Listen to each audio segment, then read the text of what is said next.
God be the glory. 2025 is coming to an end. What must come to an end? As this year come to an end, affliction must come to an end. The Bible says in the book of Nehemiah 1, said affliction must come to an end.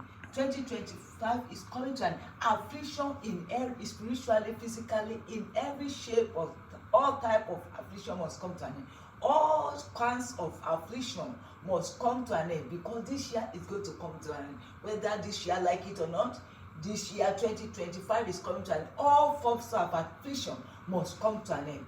In your life, in my life, I decree in the name of Jesus Christ that as this 2025 is coming to an end, all affliction must come to an end. That is the order from heaven. That is divine order. This year is coming to an end by divine order, and it has to be so. And so every affliction that has been from the past to the present, affliction must come to an end.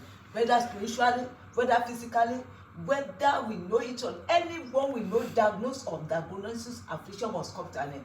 Wickedness must come to an end. All wickedness that be torturing and tormenting you from the past to the present, wickedness must come to an end. That is divine order.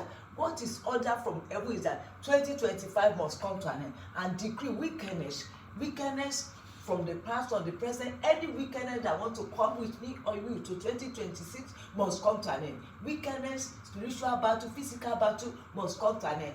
Nightmare must come to an end. There must not be nightmare, because the Bible says, and he that sat upon the throne said, behold, I make all things new. Things are coming to be new in 2026. And so I decree, nightmare must come to an end, and all forms of suffering must come to an end. The Bible says in the book of 1 Peter 5:10, after he has suffered a while, the Bible says suffering is going to come to an end.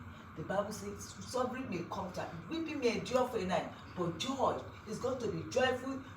Year 2027, for all pain, all problem, everything that constitutes suffering must come to an end. Sorrow must come to an end. The Bible says there shall be no more sorrow, no death, no loss. As this year come to an end, loss must come to an end. And let me tell you, everything that is in you that will not allow you to enjoy 2026 must be uprooted. The Bible says in the book of Matthew 15, every plant my Father has not planted, we are going to pray for you. Everything that is in it that will not allow you to enjoy 2026 be uprooted, be buried, as this year is going to be buried. Everything hiding me, everything that's going to hiding me that is doing hide and seek must be uprooted, must come down. 2025, every pain, every problem, every challenge, every crisis, suffering, lack, insufficiency must come to an end. This year, I want my problem come to an end. I want my challenges come to an end. I want my crisis come to an end. I want every sickness that is hiding, every